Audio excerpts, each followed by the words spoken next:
안녕하세요. 사랑키퍼 박수현 변호사입니다. 이번에는 상표 출원을 했는데 거절료를 직접 받았을 때 어떻게 해야 될지에 대해서 간단하게 솔루션을 제시를 해보려고 합니다. 생각보다 간단해요. 상표 출원의 거절 이유는 대개 두 가지 중에 하나입니다. 첫 번째는 이미 등록되어 있는 또는 출원되어 있는 선행상표와 유사하다. 두 번째는 상표 자체가 독점력이 약해서 식별력이 없다고 하죠. 그 자체로 등록 가능하지 않다. 둘 중에 하나거든요. 각각의 경우에 어떻게 대응할 수 있는지에 대해서 간단하게 검토해 보겠습니다. 첫 번째, 선등록과 유사하다는 거절 이유를 받았을 때 이런 경우에는 많은 방법이 있어요. 첫 번째로는 심사관은 출원한 상표와 선행상표가 유사하다고 하는데 도저히 유사라고 생각이 되지 않는다 라는 생각이 든다면 그럴 때는 심사관의 주장을 반박하는 의견서를 내볼 수 있습니다. 근데 상표 사건 같은 경우에는 그 심사 자체가 약간 직권적이기 때문에 의견서 제출을 해서 거절 이유를 극복하기가 쉽지는 않아요.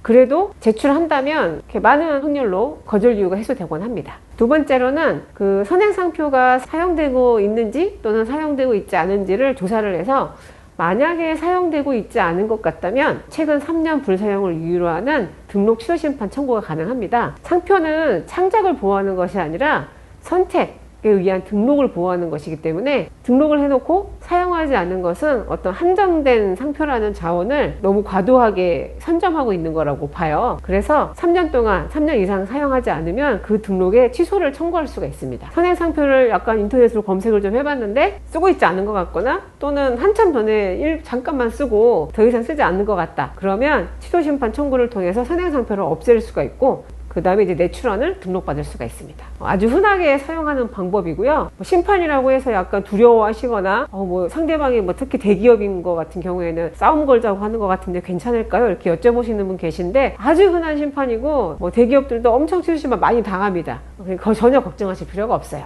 세 번째로 많이 권해드리는 방법이 상표를 약간 변형해서 다시 재출원을 해보는 거예요. 선행상표하고 유사하다고 하니까 글자를 하나 넣던지 아니면은 알파벳 같은 거 도안 같은 걸 첨부를 해서 전체적으로 좀 비유사하게 만들어서 다시 한번 시도를 해보시면 어떻겠냐라고 가이드를 많이 드리는데 쉽지는 않습니다. 이제 왜냐하면 이미 사업을 진행하고 있는 경우도 많이 있고 많은 경우에 브랜드가 이미 컨셉이라든지 디자인이라든지 다 정해져서 어떻게 바꿀 수 없는 경우가 많이 있어요. 그렇지만 그럼에도 불구하고 아직 변경의 여지가 있다면 한번 변형해서 시도해 보시는 것도 좋은 대안이 될 수가 있습니다. 그 다음에 생각해 볼 수 있는 방법은 선행상표 권리자에게 컨택을 좀 해가지고 혹시 상표를 살 수 있다면 그것도 좋은 방법이 될 수가 있습니다. 선행상표를 출원인이 가지고 오면 동일 명의인이 선행상표도 가지고 있고 출원도 하고 있는 거기 때문에 등록이 될 수가 있거든요. 그래서 많은 경우는 아니지만 아주 가끔 선행상표를 양도받아 가지고 흡별하기도 해요. 그 외에는 선행상표가 타인 상표를 모방했거나 아니면은 등록 취소 사유가 있다든지 아니면 가끔 내가 출원한 상표를 모방한 상표가 선등록되어 있기도 해요. 그런 경우에는 등록 무효 심판을 청구하거나 이의 신청을 하거나 해서 선행상표를 없애고 내 출원을 등록받는 그런 경우도 있습니다. 정리하면 다음과 같습니다. 선행상표와 유사하다는 거절 이유를 받았다면 첫 번째로